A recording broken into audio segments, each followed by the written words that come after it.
Security persons थे वो कहाँ थे? यहाँ पर इस घटनाक्रम में तो कुछ ऐसा दिख नहीं रहा। जो आप वीडियोस भी बता रहे हैं उसमें भी मेरे ख्याल से कुछ खास नजर नहीं आ रहा है। वो जो सिक्योरिटी जिसे आप वाई श्रेणी की बता रहे हैं, ऐसा कुछ दिखा आपको तस्वीरों में? देखिए, वीडियो में नजर नहीं आ रहा। हो सकता है कि चूंकि बाबा सिद्दीकी दफ्तर से निकले और उसके बाद में बहुत ही नजदीक से, एक बड़ी बात यह है कि जो बुलेट चलाई गई है दूर से नहीं चलाई गई, बाकायदा टारगेट को हिट किया गया एकदम नजदीक से, ताकि कोई भी गोली चूके नहीं और हमलावर इसमें कामयाब रहे। नजदीक से ही गोलियां चलाई, यही वजह रही कि हमलावर पकड़े भी गए। अगर उन्होंने दूर से फायरिंग की होती तो शायद उनके पास में मोटरसाइकिल थी, वो वहां से फरार होने में कामयाब भी हो सकते थे। अब सवाल ये होता है कि जो पुलिस कर्मचारी थे, जो सुरक्षा में तैनात थे, वो कहाँ थे? क्योंकि अब दफ्तर से निकलने का समय था, काफी भीड़ थी और सब महत्वपूर्ण बात यह कि आज त्योहार का दिन था। मोहल्ले में, वहां इलाके में फटाके फोड़े जा रहे थे, चारों तरफ से जो है पटाखों की आवाज आ रही थी। इसी बीच में गोलियां चली, गोलियों की भी आवाज आई। अगल बगल के लोगों को कुछ समझ में नहीं आया कि हुआ क्या। लेकिन जब बाबा सिद्दीकी को गोली लगी, बाबा सिद्दीकी जब सड़क पर गिर पड़े खून से लथपथ होकर, तब उनके आसपास के लोगों ने देखा कि किस तरह से इन फटाकों की आवाज के बीच में बाबा सिद्दीकी को ही टारगेट किया गया और उसके बाद में वो हमलावर वहां से भागते उसके पहले ही उन्हें हिरासत में ले लिया गया। लेकिन इस वक्त joint interrogation Mumbai crime branch और निर्मल नगर पुलिस की टीम कर रही है। जो जोनल डीसीपी हैं मनीष कलवानिया, एडिशनल सीपी परमजीत दहिया, वो खुद मौके वारदात पर मौजूद राजीव, आप मेरे साथ हैं। बाबा सिद्दीकी की गोली मारकर हत्या। अजीत पवार की अगुवाई वाली राष्ट्रवादी कांग्रेस पार्टी एनसीपी के नेता बाबा सिद्दीकी की गोली मारकर हत्या कर दी गई है। शनिवार की देर रात मुंबई के बांद्रा ईस्ट में उन पर कई राउंड फायरिंग की गई। इसके बाद उन्हें गंभीर स्थिति में लीलावती अस्पताल में भर्ती कराया गया था। इस घटना के कुछ ही देर बाद महाराष्ट्र के मुख्यमंत्री एकनाथ शिंदे ने प्रेस कॉन्फ्रेंस में बाबा सिद्दीकी के निधन की पुष्टि कर दी। मुख्यमंत्री शिंदे ने बताया कि इस मामले में 2 लोगों को गिरफ्तार किया गया है और एक फरार है। गिरफ्तार हुआ एक शख्स हरियाणा का और एक उत्तर प्रदेश से है। करीब 48 साल से कांग्रेस में रहे बाबा सिद्दीकी इसी साल फरवरी में एनसीपी अजीत पवार गुट में शामिल हुए थे। मुख्यमंत्री एकनाथ शिंदे ने घटना की जानकारी देते हुए कहा, पूर्व मंत्री बाबा सिद्दीकी पर जानलेवा हमला हुआ था। दुर्भाग्य से उनकी मृत्यु हो गई है। ये बहुत दुर्भाग्यपूर्ण और दुखद घटना है। इस मामले में 2 आरोपी गिरफ्तार हुए हैं, ऐसा मुझे पुलिस कमिश्नर ने बताया है। एक आरोपी फरार है। गिरफ्तार आरोपी हरियाणा और उत्तर प्रदेश से है। तीसरे आरोपी को पकड़ने के लिए पुलिस की टीम लगी हुई है। तीनों पर कड़ी कार्रवाई की जाएगी। राज्य के उप मुख्यमंत्री अजित पवार ने भी एक्स अकाउंट पर एक पोस्ट के जरिए बाबा सिद्दीकी को श्रद्धांजलि दी है। उन्होंने कहा, मैंने अपना एक अच्छा सहयोगी और दोस्त खो दिया है। इस कायरतापूर्ण हमले की कड़ी निंदा करता हूं। बाबा सिद्दीकी को भावभीनी श्रद्धांजलि अर्पित करता हूं। सियासत और बॉलीवुड दोनों में पकड़ रखते थे बाबा सिद्दीकी। बाबा सिद्दीकी की पकड़ जितनी सियासत में थी उतनी ही बॉलीवुड में बताई जाती है। सियासी करियर की बात करें तो महज 16-17 साल की उम्र से ही उन्होंने कांग्रेस के साथ काम करना शुरू कर दिया था। 1992 और 1997 में बाबा सिद्दीकी कांग्रेस के टिकट पर मुंबई सिविक बॉडी के लिए कॉर्पोरेटर चुने गए थे। बाबा सिद्दीकी 1999 में बांद्रा वेस्ट से विधायक चुने गए थे। 2004 और 2009 में भी इसी सीट से बाबा सिद्दीकी कांग्रेस के टिकट पर चुनाव जीते। 2004 से 2008 तक महाराष्ट्र की विलासराव देशमुख सरकार में बाबा सिद्दीकी खाद्य आपूर्ति मंत्री थे। 2014 से बाबा सिद्दीकी मुंबई कांग्रेस कमेटी के उपाध्यक्ष थे। सिद्दीकी 2004 तक Maharashtra housing and area development authority के अध्यक्ष भी रहे थे। 2017 में ईडी ने बांद्रा में बाबा सिद्दीकी से जुड़े ठिकानों पर मनी लॉन्ड्रिंग के मामले में रेड मारी थी। इसके बाद से वह सियासी रूप से बहुत सक्रिय नहीं थे और उनके बेटे जीशान ही ज्यादा सक्रिय थे। 2014 में बाबा सिद्दीकी बांद्रा ईस्ट से बीजेपी से हार गए थे, लेकिन 2019 में उनके बेटे जीशान सिद्दीकी को जीत मिली थी। बाबा सिद्दीकी की इफ्तार पार्टी बाबा सिद्दीकी बॉलीवुड में अपनी करीबी की वजह से भी अक्सर सुर्खियों में रहते थे। वो 15 साल तक बांद्रा वेस्ट से विधायक रहे। इसी इलाके में कई बॉलीवुड हस्तियां रहती हैं। हर साल रमजान के महीने में बाबा सिद्दीकी की इफ्तार पार्टी चर्चा में रहती थी। उनकी इफ्तार पार्टी में राजनेताओं के अलावा बॉलीवुड की बड़ी हस्तियां शाहरुख खान, आमिर खान, सलमान खान से लेकर संजय दत्त तक आते थे। ऐसा माना जाता है कि जब शाहरुख खान और सलमान खान के बीच सालों मनमुटाव चलता रहा, तो उसे खत्म करवाने में बाबा सिद्दीकी की अहम भूमिका रही है। कांग्रेस के दिग्गज नेता रहे और जाने माने अभिनेता सुनील दत्त से भी बाबा सिद्दीकी की करीबी रही थी। संजय दत्त और प्रिया दत्त से भी सिद्दीकी परिवार के भरोसे वाले संबंध रहे हैं। Bureau report, the Golmaal India. हमारे चैनल को सब्सक्राइब, लाइक, शेयर। यह खबर आपको कैसी लगी कमेंट जरूर करें और हमारे फेसबुक पेज को फॉलो, लाइक, शेयर करना ना भूलें।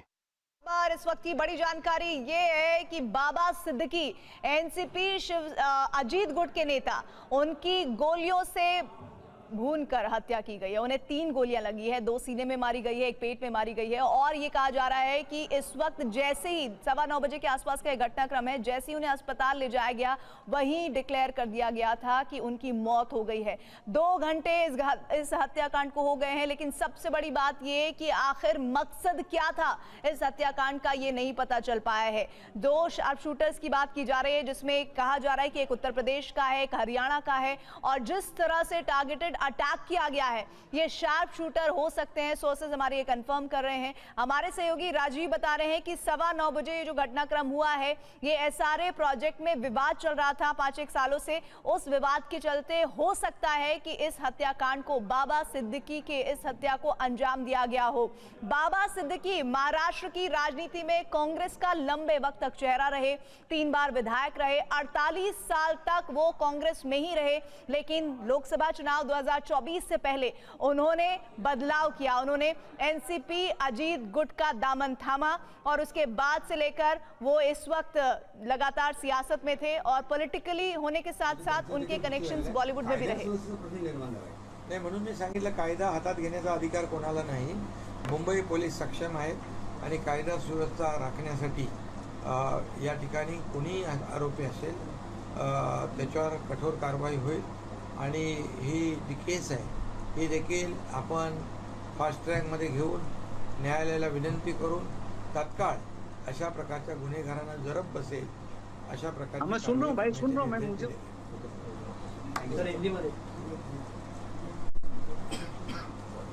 एक्स मिनिस्टर बाबा सिद्दीकी, इन पर जानलेवा हमला हुआ था। दुर्भाग्य से उनमें उनकी मृत्यु हुई है, ऐसी खबर है। और ये बहुत ही दुर्भाग्यपूर्ण घटना है, दुखद घटना है। और इसमें 2 आरोपी अरेस्ट है, ऐसा पुलिस कमिश्नर भंसालकर जी ने मुझे कहा है। और 1 आरोपी फरार है। ये दोनों, एक हरियाणा और उत्तर प्रदेश का है। तीसरा आरोपी की जो फरार है उसको पकड़ने के लिए पूरी पुलिस की टीम, क्राइम ब्रांच काम कर रही है और उसको जल्दी पकड़ा जाएगा। और ये तीनों के ऊपर कड़ी कार्रवाई हो जाएगी। कानून व्यवस्था बनाए रखने के लिए सरकार पूरी तरह ऐसे आरोपी, ऐसे गुनहगारी को वहाँ पर रोक सके।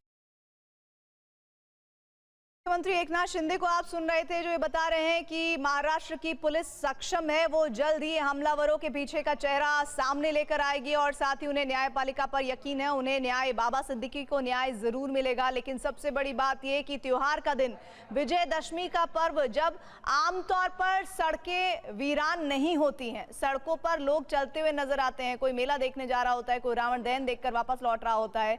ऐसे में 9:15 बजे के आसपास का वक्त, आज छुट्टी का दिन है, 9:15 बजे जब बाबा सिद्दीकी अपने बेटे जिशान के दफ्तर से बाहर आए थे, ये देखिए, ये आपको हम स्पॉट दिखा रहे हैं, वो इलाका दिखा रहे हैं जहां पर बाबा सिद्दीकी को गोलियां मारी गई हैं। और ये उनके बेटे जिशान के दफ्तर के बाहर की तस्वीरें हैं। जैसे ही वो दफ्तर से बाहर निकले, वैसे ही हमला किया गया है। बांद्रा वेस्ट की ये घटना है और यहाँ पर ही उनके ऊपर टारगेट किया गया और जैसा हमला हुआ है, ये साफ नजर आ रहा है कि शार्प शूटर्स का ही काम है। 3 बार वो विधायक रहे हैं और इस वक्त अब इस पूरे इलाके को कॉर्डन ऑफ किया गया है ताकि हमलावरों के बारे में एक एक बारीक जानकारी जुटाई जा सके। लगातार 3 बार वो विधायक रहे हैं। बाबा सिद्दीकी 1999, 2004, 2009 में 3 बार विधायक रहे और उन्होंने खाद्य एवं नागरिक आपूर्ति, श्रम और एफडीए के लिए राज्य मंत्री के रूप में भी काम किया। इससे पहले लगातार वो 2 बार 1992-97 में नगर निगम पार्षद के रूप में भी काम करते रहे। कांग्रेस छोड़ने से पहले वो मुंबई क्षेत्रीय कांग्रेस समिति के अध्यक्ष और वरिष्ठ उपाध्यक्ष और ही महाराष्ट्र प्रदेश कांग्रेस समिति के संसदीय बोर्ड के रूप में काम भी कर रहे थे। अशा प्रकारचा हल्ला झाला, एकाचा मृत्यू झाला आणि आता बाबासाहेब यांच्यावर उपचार सुरू आहेत, म्हणून त्यांचा देखील मृत्यू झालेला आहे। कायदा सुव्यवस्थेचा प्रश्न निर्माण झाला आहे। नाही, म्हणून मी सांगितलं कायदा हातात घेण्याचा अधिकार कोणाला नाही।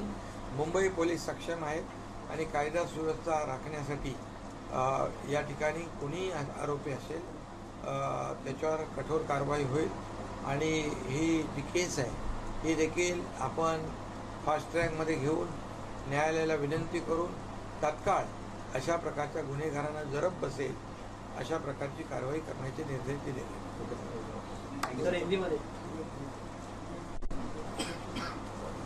एक्स मिनिस्टर बाबा सिद्दीकी, इन पर जानलेवा हमला हुआ था, दुर्भाग्य से उनकी मृत्यु हुई है ऐसी खबर है और ये बहुत ही दुर्भाग्यपूर्ण घटना है, दुखद घटना है और इसमें 2 आरोपी अरेस्ट है, ऐसा पुलिस कमिश्नर फंसालकर जी ने मुझे कहा है और 1 आरोपी फरार है।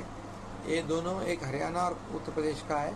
तीसरा आरोपी की जो फरार है उसको पकड़ने के लिए पूरी पुलिस की टीम क्राइम ब्रांच काम कर रही है और उसको जल्दी पकड़ा जाएगा और ये तीनों के ऊपर कड़ी कार्रवाई हो जाएगी।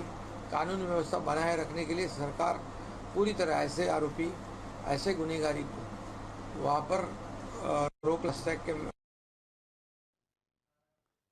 तो एकनाथ शिंदे मुख्यमंत्री महाराष्ट्र के, उनको आप सुन रहे थे, जिन्होंने कहा है कि इस मामले में बहुत ज़्यादा सख्त तरीके से कार्रवाई होगी।